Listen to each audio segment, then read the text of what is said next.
దానికోసం ముందుగా ఒక కళాయి పెట్టుకొని అందులో ఒక స్పూన్ వరకు పల్లీలు వేసుకొని మాడిపోకుండా ఫ్లేమ్ని మీడియంలో పెట్టుకొని వేయించుకోవాలి. ఆ తర్వాత ఇందులో 1 ఇంచు దాల్చిన చెక్క, 4 లవంగాలు, 2 ఇలాచీ వేసుకొని వీటిని కూడా మంచిగా స్మెల్ వచ్చేంత వరకు ఫ్రై చేసుకోవాలి. ఆ తర్వాత ఇందులో ఒక 2 టేబుల్ స్పూన్స్ ధనియాలు వేసుకోవాలి.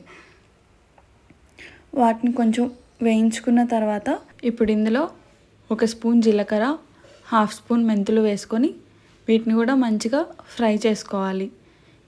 ఈ మసాలాలన్నిటిని మనం మీడియం ఫ్లేమ్లో పెట్టుకొని ఫ్రై చేసుకుంటేనే మనకి మంచి స్మెల్ వస్తుంది, లేకపోతే మనకి కూర అనేది చేదొచ్చేస్తుంది. సో దాన్ని బట్టి మీడియం ఫ్లేమ్లో పెట్టుకొని ఫ్రై చేసుకోవాలి. ఇప్పుడు 1 స్పూన్ గసగసాలు, ఆ తర్వాత ఒక 2 టేబుల్ స్పూన్స్ నువ్వులు వేసి నువ్వులు మంచిగా దోరగా వేగేంత వరకు అన్నీ వేయించుకోవాలి. ఇవన్నీ మంచిగా వేగిన తర్వాత వాటిని తీసి పక్కన పెట్టేసుకుందాం. ఆ తర్వాత ఒక గిన్నెలోకి కొన్ని వాటర్ తీసుకొని అందులో కొంచెం సాల్ట్ వేసి పక్కన పెట్టేసుకుందాం. సాల్ట్ ఎందుకంటే మనకి వంకాయలు అనేవి కలర్ చేంజ్ అవ్వకుండా ఉంటాయి కాబట్టి. సో ఇప్పుడు వంకాయల్ని నేను చూపిస్తున్న విధంగా కట్ చేసుకొని పక్కన పెట్టేసుకున్నాము. చూసుకొని కట్ చేసుకోవాలి, లేదంటే పురుగులు ఉండే అవకాశాలు చాలా ఉన్నాయి. వంకాయలన్నీ మనం కట్ చేసుకొని పక్కన పెట్టుకున్న తర్వాత ఒక కళాయిలోకి కొంచెం నూనె వేసుకొని ఇప్పుడు మనం ముందుగా కట్ చేసి పెట్టుకున్న వంకాయలని నీట్గా వాష్ చేసుకొని ఇందులో వేసేసుకొని ఒక్కొక్కటిగా మూత పెట్టేసుకొని మగ్గించుకోవాలి. ఆ తర్వాత మనం ముందుగా వేయించుకున్న డ్రై ఇంగ్రీడియంట్స్ అన్నిటినీ మిక్సీ జార్లో వేసుకొని మెత్తగా పౌడర్ లాగా మిక్సీ చేసుకోవాలి. ఆ తర్వాత మనకి ఈ చూపిస్తున్న కన్సిస్టెన్సీ వచ్చేంత వరకు మిక్సీ పట్టుకోండి.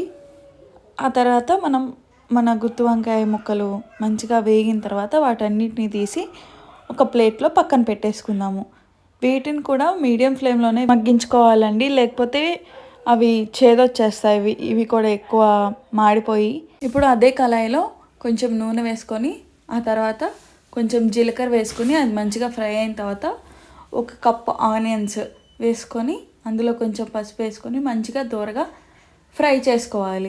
ఆ తర్వాత మనం ఒక పెద్ద టమాటాని ప్యూరీలా చేసుకొని దాన్ని కూడా ఇందులో వేసేసుకోవాలి.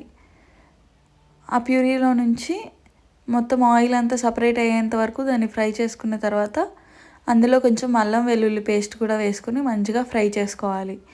ఆ తర్వాత మనం ముందుగా మిక్సీ చేసుకున్నాం కదా ఈ నువ్వులు ఇవన్నీ వేసి మిక్చర్, దాన్ని కూడా ఇందులో వేసేసి 1 కప్పు వాటర్ పోసుకొని మంచిగా కలుపుకోవాలి. చూసారు కదా, ఇలా ఆయిల్ అంతా బయటకు వచ్చేస్తున్నప్పుడు ఇందులో మనం 1 స్పూన్ సాల్ట్, 1 స్పూన్ కారం అండ్ కొంచెం గరం మసాలా వేసేసుకొని మంచిగా కలుపుకొని ఇందులో కొంచెం వాటర్ యాడ్ చేసుకొని మంచిగా ఉడికించుకోవాలి. అలా ఉడికిన తర్వాత ముందుగా మనం గుత్తి వంకాయ ముక్కల్ని వేయించి పక్కన పెట్టుకున్నాం కదా, అవి కూడా వేసేసి ఒక 10 మినిట్స్ మూత పెట్టేసి ఉడికించుకొని తర్వాత కన్సిస్టెన్సీ చెక్ చేసుకొని ఇంకా ఎక్కువ టైం ఉంటే ఒక 5 మినిట్స్ ఉంచుకొని ఆ తర్వాత స్టవ్ ఆఫ్ చేసుకొని సర్వ్ చేసుకోవడమే. చూసారు కదా, చాలా సింపుల్గా గుత్తి వంకాయ కూర రెడీ అయిపోయింది. ఒకసారి అందరూ తప్పకుండా ట్రై చేయండి, చాలా అంటే చాలా టేస్టీగా ఉంటుంది. ఇది అన్నంలో కానీ చపాతీలో కానీ చాలా బాగుంటుంది. అంతే అండి, గుమగుమలాడే గుత్తి వంకాయ కూర రెడీ అయిపోయింది. వేడి వేడి అన్నంలో సర్వ్ చేసుకుంటే సూపర్గా ఉంటుంది. Thanks for watching.